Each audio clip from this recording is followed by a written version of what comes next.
Ah, the wee people, the little people, the gnomes and the halflings. Yeah, it took me a few days to get a moment to get my thoughts together, to find time to actually record a video. So my intentions also, hopefully this weekend, is to review the second edition D&D supplement for Gnomes/Halflings, because they share the same book. Rob's choice to do them both together is appropriate. Now, I'm going back many years to the initial days of playing D&D, and gnomes were an enigma to me. They were not a very commonly played character race. They didn't become more, mainstream until later editions and some years later. And by second edition, they were still considered a secondary playable race, often played down or ignored in a lot of game campaigns. Quite a few people, myself included, didn't really understand how gnomes differed from the dwarves and how they fit into things in general. And so I look at them at the time. To me, they were some sort of distant branch of the dwarf. They were dwarves who went down a slightly different evolutionary path and showed all the opposite traits for the majority of their personality types than the dwarf. If you look at them side by side, they're a much smaller race than the average dwarf, grant you, but they share a lot of common ground. Their choices, a lot of their choices for living underground, for mining, and for being into craft work, and very, very good craft work. They're passive aggressive personality types when it comes to combat, and yet they're the total opposite personality-wise of the dwarf, where they are the bubbly, trickstery, everything the dwarf isn't, and vice versa. So it confused people. It confused me and my fellow gamers back in the day, my friends and associates. The only gnome I ever played as a character, I actually probably played it very poorly, because a lot of my attempts at humor were basically to dress up in a very elaborate, obviously fake beard to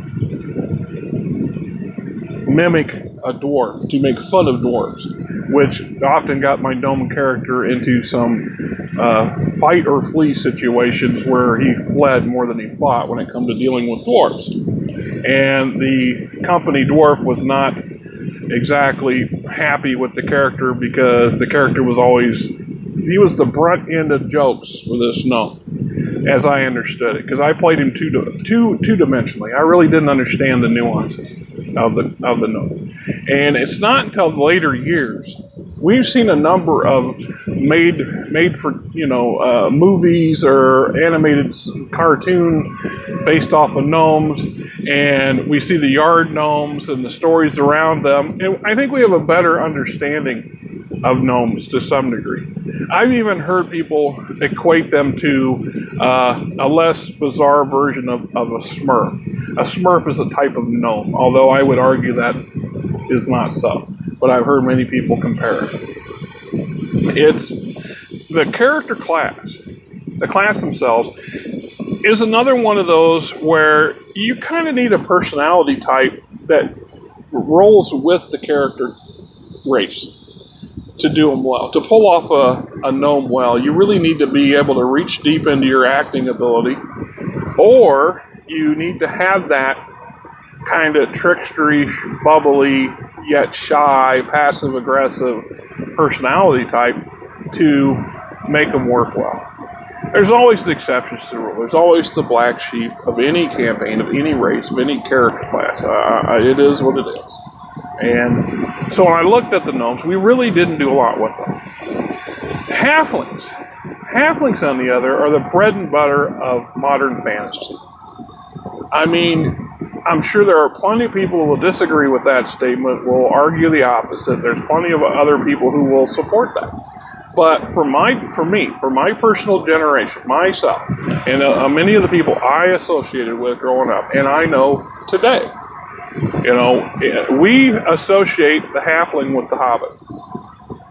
Now, we've learned to separate the fantasy RPG halfling from the hobbit of Tolkien's world, but they walk hand in hand.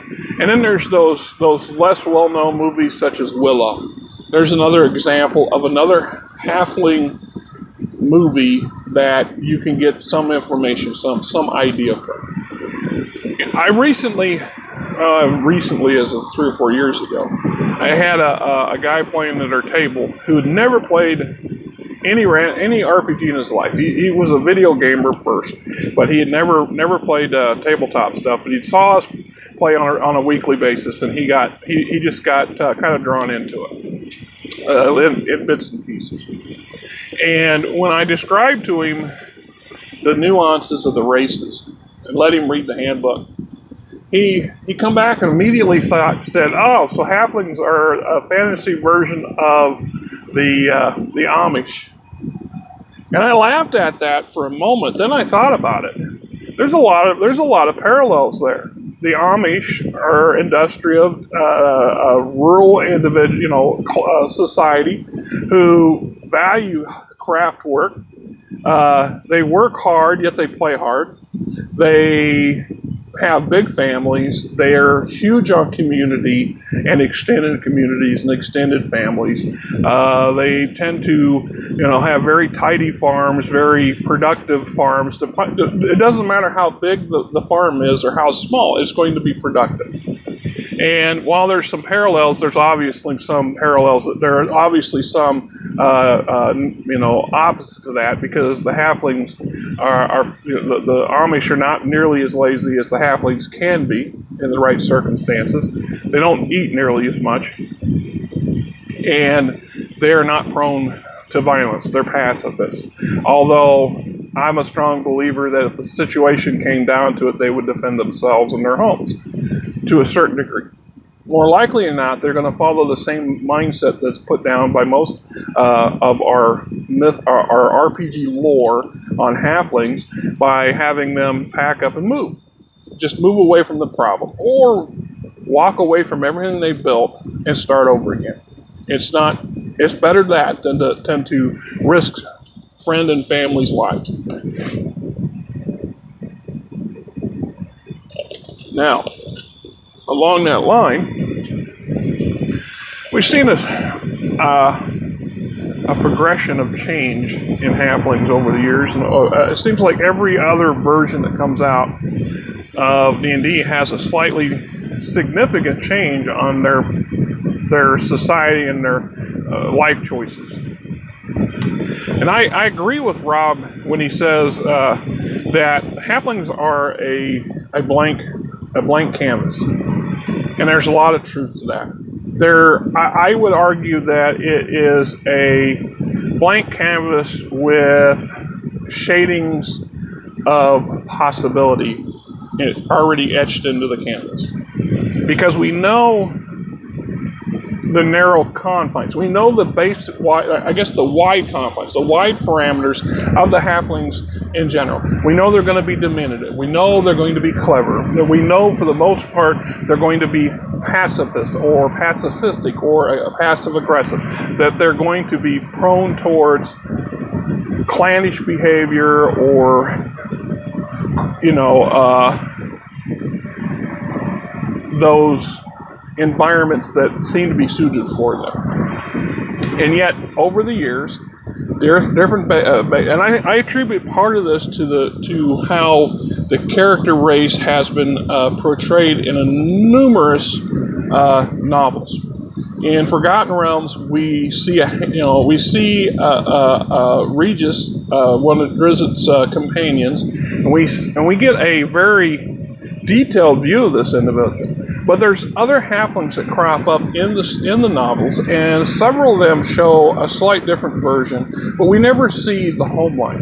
Now, if you want to me, going in and reading Tolkien, you see the home life. You see a good idea of what a small hobbit-dominated country would look like in most fantasy worlds, but not all. Not all, not by any means, because like we said, they're a blank canvas. There are so many possibilities. In one campaign world, I had the halflings being quite adept at diplomacy, as well as surprising a lot of their foes at combat. That as individuals, they were weaker than the average human or other race that they competed for resources and territory for. But collectively, they were strong, and they were both martial and inventive. They used that to their advantage. So they tended to be a little more technologically advanced. This is the same kind of attitude or mindset that seems to be attached to the gnomes as well, because of the Tinker Gnomes.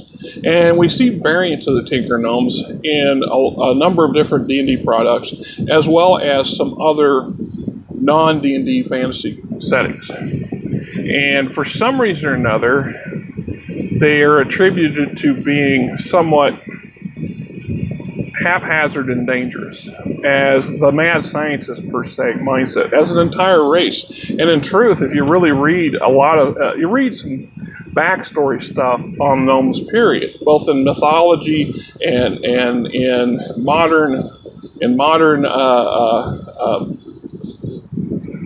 entertainment media, however you want to look at it, it's not quite that way.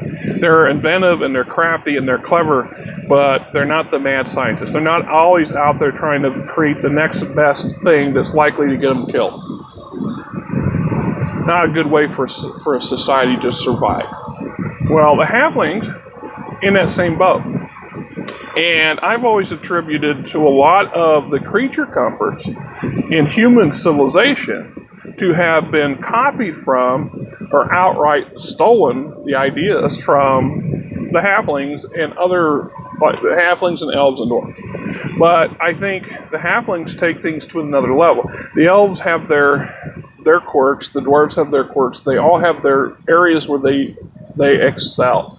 And the halfling will excel at whatever they need to excel at. They will master whatever they need to master and be good at it enough to get by and do what they need to do. And some of them will become very good at what they do, and those will be the exceptions out. Those are your adventurers, your oddballs, your odd hobbit out, if you will. Now, later editions, when we start seeing this idea of gypsy hobbits or gypsy halflings, I don't know. I actually can picture it. I can picture it in the same venue as just a different version of their means of pursuing safety and security and comfort and economic security. So for some halflings, settling, in permanent locations, creating permanent halfling villages and communities of villages, small kingdoms or shires, makes perfectly good sense. Just as in other sections of the same world, you might see halfling tribes that migrate. These are the so-called gypsy halflings who seem to move from place to place. I noticed that there's a really distinct division amongst halflings as a race in their culture, how they fit into things. And I don't know that it's ever been fully addressed, at least in nothing game related that I've read. Now, that's just not saying that it hasn't been, and I'm not going to sit here and say I've read everything there is, because that's not true. I haven't even scratched the surface of all the stuff that's out there and available. But you have this rural or I don't want to use that term. They're halfling first philosophy. This is where you've got to culture of halflings who want to live with halflings, preferably not with anybody else, with not any other races. They're quite content to coexist in neighboring regions with, say, elves or humans to some degree, but they're more happier when they have their own turf and their own government and their own society issues. And then there's the other side of this coin. There's this batch of halflings, or this mindset accepted culture that has absolutely no problem affixing themselves to other cultures. This is where we see the halfling communities, or these little niche groups in large cities. So you go to the big, huge human cities, and you're going to find halflings, and of course the stereotypical halfling in most big cities is going to be involved somehow or another in underworld activities or chicanery or street criminal behaviors and so on and so forth, and they tend to wax over the lion's share of the halflings who blend in as craftsmen and people, as just general labor, filling niches in the environment,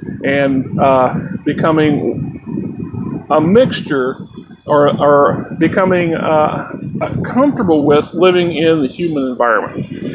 You won't find very many halfling communities of this nature in, let's say, a dwarven city, or even an elvish city. That's not to say it doesn't happen, or it can happen. And as Rob points out, that's the beauty of this particular race. Is that there's so many different ways that they can be portrayed. That's plausible. It's possible to go into Dwarven City and find that they've got a halfling village or two living in the neighboring mountain valleys, because it makes sense to some degree. Dwarves don't necessarily like to farm. They do like their comforts. They like a number of things that the halflings love to produce.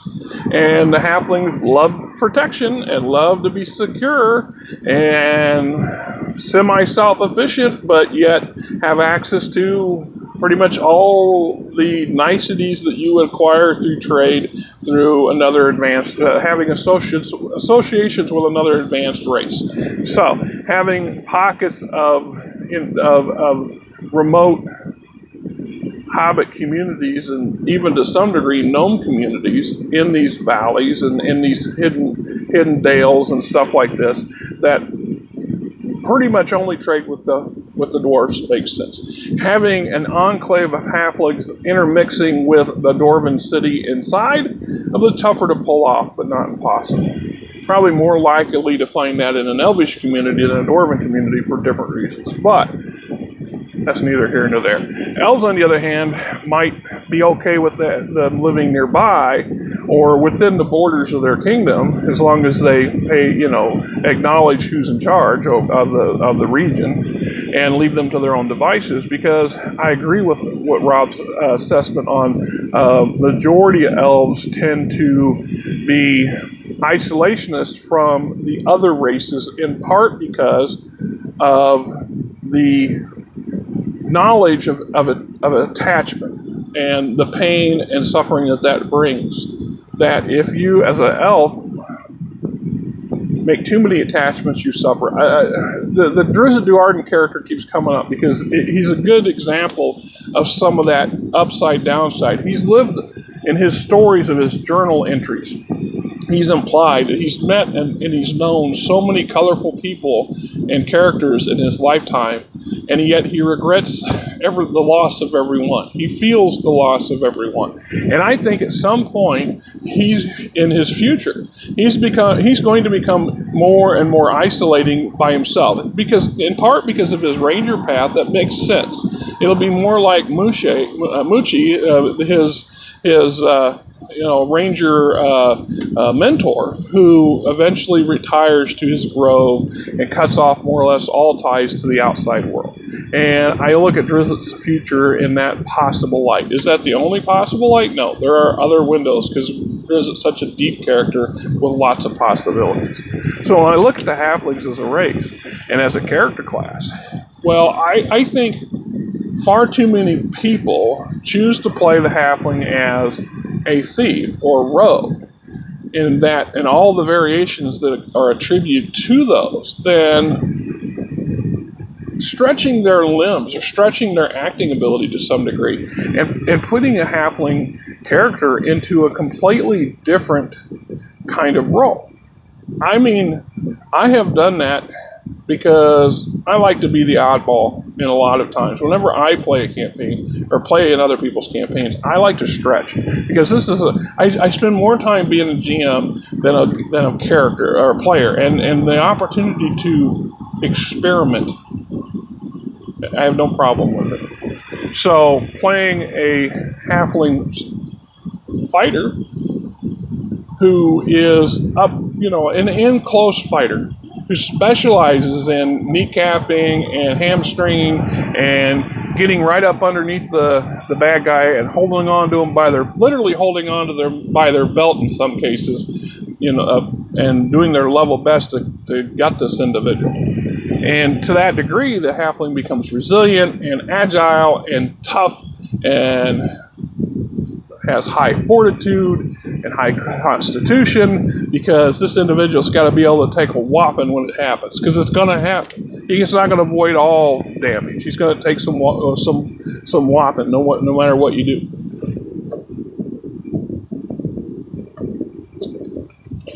I even made an attempt at making a halfling necromancer one time with mixed results.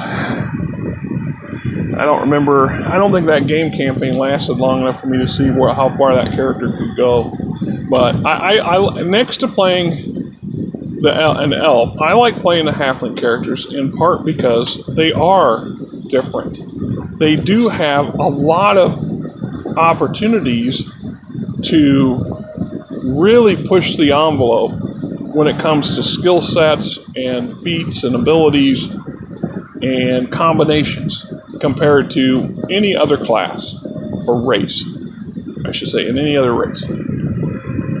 As I talk about portraying them as a society, I'm looking out on this little niche environment here that's on the north side of Des Moines. It's on the opposite side of the interstate from where the shop is, from where I work at.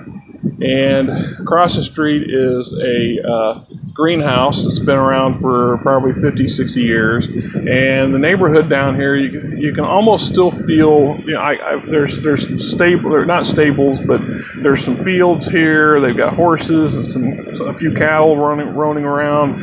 You've got this well-tidied environment that ideally would be attached to a huge metropolitan area. As you go further north, it becomes denser housing. To the east, to the west, it's the same thing. So you got this little niche, and this, in some aspects, would be that halfling community in the big city, to some degree. There are going to be two minds when it comes to that. You're going to have some who are going to be this warren of all the derogatory mindset type stereotypes that we attribute to the halfling race, from the thuggery to the thieves to the assassins to the shifty gamblers and bar types and so on and so forth, who live in cramped, what some people would assume to be squalid conditions, but we know the halflings, these are going to be quite comfortable conditions as best that they can master. And then the other side of that coin is you're going to see these almost idyllic or pasture, and I'm sorry, I struggle for the time coming up with good words without having my word processor capabilities, but this idyllic pastoral setting inside a city. So you turn into a section of the town where the houses, the old buildings have been torn down, and the halflings have turned the vacant lots into productive gardens. And everywhere you look, there's hanging plants and growing vines, and taking advantage of every opportunity to create that comfortable rural setting that's going to allow them to produce a prodigious amount of valuable foodstuffs in a short area. So for that mindset, the halfling knows that he or she has a ready economy right next door in the city. Anything they can produce and they can make and they can manufacture to their standards is going to be accepted into the human society without batting an eye. And maybe even more so because it's going to be considered not necessarily exotic, but it's going to be in the luxury category of item, which means they're going to be a little bit more valuable. It's like the tinkering stuff. So when we go back, flopping and flipping back and forth as I tend to do, I jump back to the gnomes for a moment, and I look at the tinkering gnomes, and I think of too many stereotypes towards these mad scientist mindsets that are out try to somehow or another make a better view of something else. There's a picture in the book I just finished reading, and I'll show it to you when I do the review of it, that shows this room full of gnomes in extreme bustle, working on figuring out how to create a machine that uncorks bottles. It even says decorker or whatever on the machine. And it appears that it's supposed to pull the corks out, not put them in. But why would you need something like that? Why would you care? Why would you go to that great length? Well, because that's what these gnomes do. That's the stereotype that's assigned to these gnomes. And I think in an inappropriate manner, it's a sad thing to do it that way. On the other hand, I look at the monster manuals, Monster Manual 2 and 3, and you see a number of clockwork creatures in there. And I got thinking, I says, if there weren't some gnomes designing and building stuff of that nature, I'd be surprised. I mean, it can be attributed to other races without a doubt. But, it's just like the halflings. If there's a watchmaker or a clockmaker in a city, it's a good chance that if he's not halfling or a gnome, he's got halfling or gnomes working for him, or have had them working for him, and he's learned his skills from them. Because these are the two races that are most likely to be mechanically inclined for that level of degree. Where the dwarves are mechanically inclined and engineered, and they can do some crafty, creative stuff, but it's usually large scale and clunky to some degree. It lacks. There's a strength of beauty in the strength of in the complexity of their devices, but when it comes to the intricacies and details involved in really tiny clockwork mechanics, I think it would be more appropriate for that to be from a halfling or a gnome. That's just my opinion. And I did get some of that out of that book. How do you play a halfling well? Well, that's the advantage of a halfling compared to all the other races next to human, because everybody's attributed the halfling to being basically a half a human. We look at the little people of our world, and we don't want to use the PC terms that we used to use, so I will avoid using them. But the little people of our world, and that's where we think our first go-to is for those who are unexperienced, or the hobbits from Lord of the Rings. Now, every now and then, I'll run across somebody who has never seen the movies, has never read the books, has no idea what I'm talking about, which is hard for me to fathom. I mean, I'm being dead honest with it. It's like somebody telling me they've never seen any of the Star Wars movies. I've never seen Star Wars. I'm just dumbfounded, and my first inclination is, you lie. You lie. How can you not see that movie or any one of the movies or TV show or cartoon series or what have you, and tell me you ain't ever seen Star Wars? It's like somebody telling me they've never seen Lord of the Rings. Well, okay, maybe not. It's fairly new. But you got to tell me you never read Tolkien? Well, you don't read that. No. How can you not read that classic at least once in your lifetime? And yet, I'm practical enough to understand that there are plenty of people out there who have not seen the movie and not read the books, have not seen Star Wars nor read the books, no matter how shocked I am at that possibility. So when I tell them this is when you're going to play a halfling character, well, yeah, you can use the mindset of a human because to some degree they're a small human. But there are so many different things involved there that I think as you play halflings enough, or you play them in your worlds, in your campaigns, you begin to appreciate those distinct differences, how they stand out. And as always, as I've been talking through this series of the Rob and Rick show, it's Rob's coined it, or Rob and Rick and Rob, whatever. Rob, you're the man. The main thing here is to look at the classes, the character class, or the race of the halfling, and look at the gnomes from a different perspective. Take a step back from your usual mindset towards these races and open the possibility for a wider horizon for them. Try to envision them in a different setting or a different role than their traditional roles. Having the ever-present halfling rogue, it almost seems like it's second nature for most. Say, I'm going to play a rogue, I'm going to play a halfling rogue. Okay, so I'm going to play a halfling archer. Okay, that's doable too. Well, I want to play a halfling monk, or I want to play a halfling paladin. Why not? I don't care what the version of the game book says that that's not a doable combo. Well, as we've gone by, and now by the time we get to 5th edition, from everything I've heard, pretty much any character class can play any character race can play any character class and any combination thereof if you choose to let it. We've always had that house rule, but now it's official rules in the books. Perhaps I misunderstood that, but that's my understanding of it. So why not allow your character, your player, to experiment with a halfling paladin and all the ups and downs and possibilities that brings? Why not have a sophisticated, somewhat technologically more advanced society of gnomes that are not out there to trying to blow their arms off and blow each other up on a regular basis?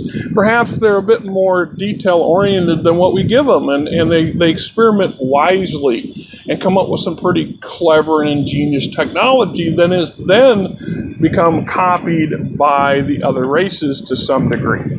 Why not allow the halflings to create a magical realm, a magical kingdom that's got a lot of high magic involved in it, not unlike the elves?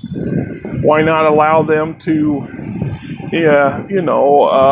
dominate the merchant trade of a human city as opposed to the criminal trade, or the agricultural, dominate the agricultural side of a dwarven citadel?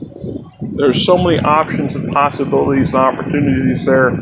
You almost want to experiment with them. You almost find that need to stretch your imagination and creativity to see just how far you can take